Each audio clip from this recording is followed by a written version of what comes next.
semuanya, balik lagi di Gak Tahu Jadi Tahu, acara bincang santai tapi penuh ilmu. Nah, bareng saya Naila yang akan nemenin kalian selama 20 menit ke depan. Nah, teman-teman udah pada tahu belum sih kalau sebentar lagi kan kita yang kelas 12 nih bakal ngadepin ujian TKA, yaitu tes kemampuan akademik. Nah, banyak nih dari kita yang masih bingung sebenarnya TKA itu apa sih? Terus kenapa TKA itu penting? Terus gimana caranya biar kita itu bisa lebih maksimal dalam menghadapi ujian TKA? Nah, buat menjawab semua pertanyaan ini, saya sudah punya satu narasumber yang udah nggak asing lagi di pembahasan kita kali ini, yaitu Bapak Dani.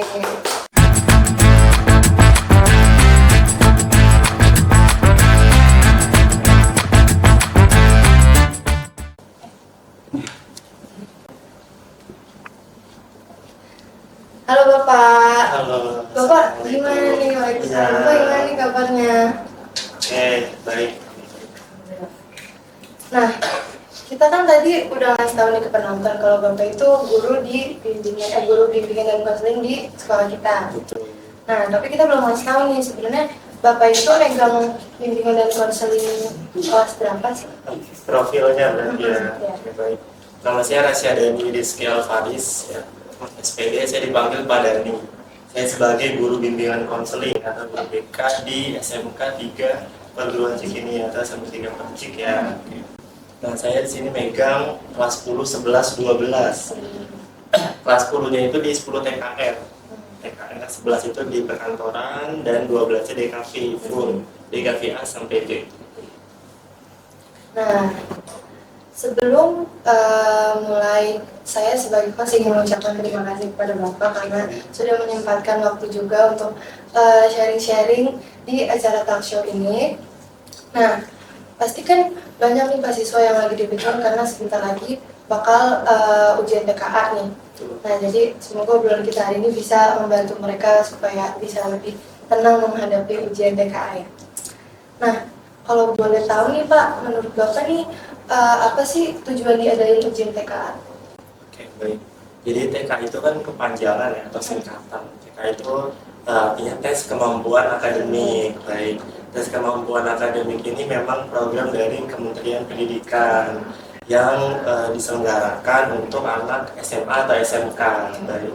Nah, jadi tujuan pemerintah mengadakan ya atau menyelenggarakan TK ini kebetulan di tahun pertama di angkatan kalian di kelas 12 di tahun 2025 ya, untuk nanti masuk ke jenjang kuliah melanjutkan perguruan tinggi di tahun 2026.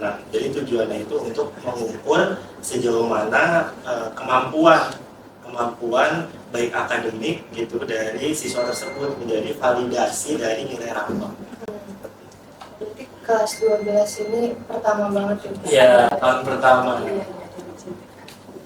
Nah, kira-kira menurut Bapak nih ujian TKA penting banget gak sih Pak buat kita yang udah mau lulus? Karena kan TKA ini saya dengar juga sebagai langkah utama buat kita-kita kelas 12 nih yang mau masuk ke perguruan tinggi kan. Ya, jadi kalau ditanya seberapa penting ya sangat penting ya, karena TK ini kan nanti berpengaruh di SNBP gitu, seleksi nasional berdasarkan prestasi gitu. Jadi nanti TK ini menjadi validasi atas nilai rapor ketika nanti siswa yang dinyatakan eligible atau memenuhi kota gitu dari pemerintah untuk dia seleksi di SNBP. Syarat pertamanya adalah dia mempunyai sertifikat TKA gitu. Jadi sangat penting ketika melanjutkan perguruan tinggi itu menjadi validasi nilai rapor. Jadi nanti SNBP itu dinilai dari pertama sertifikat TKA, kedua dari nilai rapor, ketiga dari portofolio atau sesuai dengan prodi yang dia pilih, dan yang keempat dari sertifikat lomba atau prestasi dia non akademik baik akademik. Oh, berarti kalau ikut TKA itu baru ntar bisa masuk eligible ya? Betul, jadi nanti TK itu jadi syarat gitu. Jadi kalau misalkan dia punya sertifikat, dia bisa untuk masuk ke SNBP. Berarti TKA itu emang penting buat kalian yang mau masuk ke perguruan tinggi. Nah, sekarang kita bakal masuk ke segmen yang paling seru, yaitu Speak Your Mind. Nah, nanti saya bakal ngasih Bapak beberapa pertanyaan. Nah, nanti Bapak harus jawab. dan memberikan sedikit tips dan alasannya ya Pak. Oke, siap. Nah, masuk ke pertanyaan yang pertama. Apa tips dari Bapak agar siswa ini bisa lebih percaya diri dalam mengikuti TKA? Oh, tips untuk percaya diri ya. Oke, yang pertama persiapan ya. Persiapan memang harus matang. Persiapan bukan hanya belajar. Oke, belajar menjadi hal utama ya. Yang kedua itu adalah mentalnya, mental dan fisik. Karena kalau dia sudah latihan, dia mengerjakan, tapi dia mentalnya lemah dan juga fisiknya dia kurang, artinya dia sakit, dia gampang capek. Nah itu memang pertama adalah jaga kondisi tubuhnya dulu, baik itu istirahatnya, baik itu makannya, baik itu pola tidurnya. Setelah dia jaga fisiknya, baru dia jaga mentalnya itu dia jaga agar mentalnya sehat gitu. Dengan apa? Dengan menjaga lingkungannya juga, baik itu lingkungan orang tua, lingkungan pertemanan. Baru yang ketiga dia berlatih simulasi, tryout itu sebagai latihan-latihan soal untuk terbiasa nanti mengerjakan soal TKA.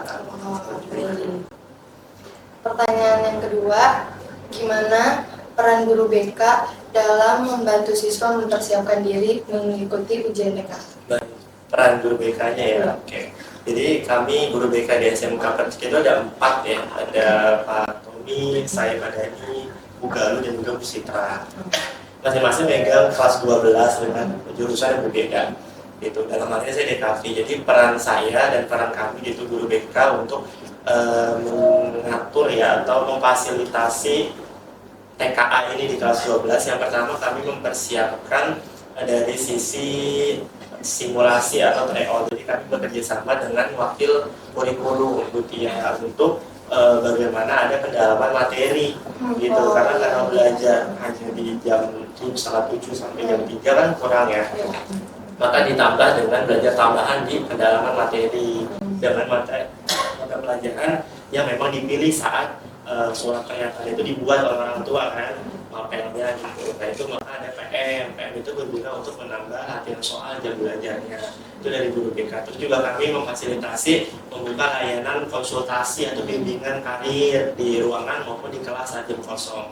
Itu untuk membantu siswa di dalam mengetahui apa potensi dari siswa tersebut untuk melanjutkan ke perguruan tinggi dan juga kendalanya yang nanti akan dibantu oleh guru BK di dalam membimbing siswa tersebut untuk mencapai tujuan di dalam memilih perguruan tinggi. Oh berarti buat siswa-siswa Percik yang mau konseling bisa ya? Iya bisa banget. Baik.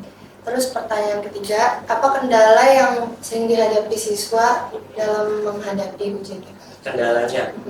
Oke, kendalanya itu memang karena tahun ini kan baru pertama kali ya, mungkin yang saya pahami itu kendalanya nanti bakal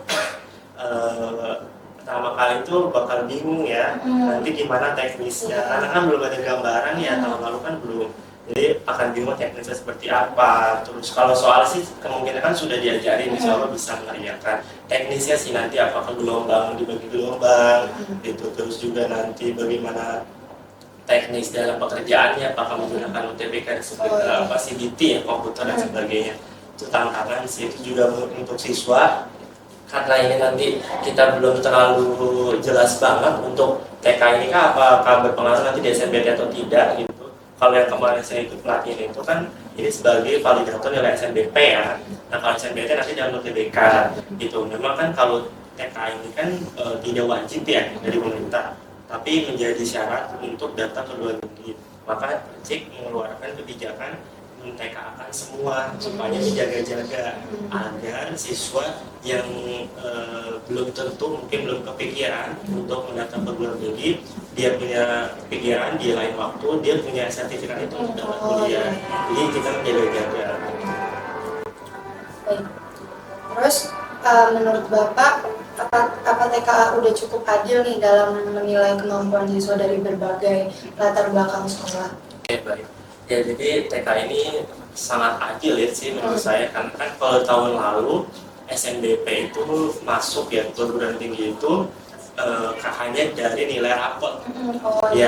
Jadi nilai rapot itu bisa dikatrol oleh sebagian sekolah yang tanda kutip dulu kan pada masalah ya, gitu di demo. Jadi sekolah yang curang dia bisa mengkatrol, merubah nilai siswa biar tinggi, gitu dan sebagainya. Jadi Maksud saya kenapa adil? Karena TKI ini menjadi validasi kalau nilai rapotnya tinggi, dia nanti belum tentu masuk ke perguruan tinggi. Tapi kalau misalkan didukung dengan TKA yang akan dilaksanakan, itu menjadi hal yang nanti menjadi validasi. Misalkan nilai rapotnya tinggi, TKA-nya bagus, berarti ini anak memang pintar. Karena kan SNMPTN itu jalur orang yang memang cerdas secara akademik maupun non akademik, maka menjadi validasi. Gitu. Jadi adil ketika seseorang yang memang dia mengerjakan dengan murni, mengerjakan dengan sendiri tanpa joki atau kontrol nilai dari gurunya. Terus apa harapan Bapak terhadap siswa yang akan mengikuti ujian? Harapan itu yang terakhir. Ya. Oke, baik. Harapan ya. Harapan saya sebagai guru di SMK 3 Percik atau sebagai orang tua di sekolah ya, tentu yang terbaik inginnya yaitu ingin semua siswa itu bisa meraih cita-citanya, meraih harapannya di masa yang akan datang. Baik itu dia berkuliah di perguruan tinggi negeri atau swasta, baik itu kerja atau berwirausaha. Itu harapan kami sebagai guru dan orang tua.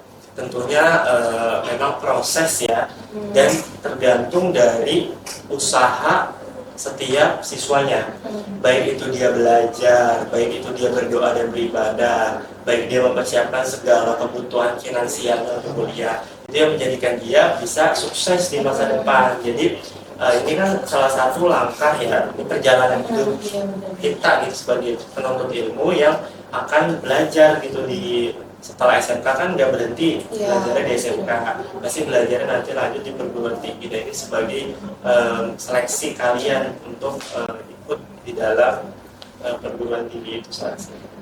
Harapannya bisa diterima di perguruan tinggi, bisa sukses, jadi orang yang berhasil. Berarti banyak juga ya persiapan buat TKA. Iya betul. Karena TKA itu penting banget buat kalian yang mau lanjut ke perguruan tinggi, nilai TK-nya harus bagus. Oke, jangan bolos PM. Nah, banyak banget insight yang kita dapetin hari ini dari pembahasan tadi. Yang pertama, TKA itu penting banget nih buat mengukur kemampuan dasar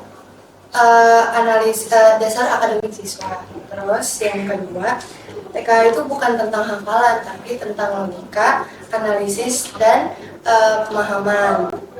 Terus yang ketiga, kunci sukses TKA itu bukan latihan rutin aja, tapi ada manajemen waktu, terus ada jaga kesehatan juga, terus sama mental yang tenang.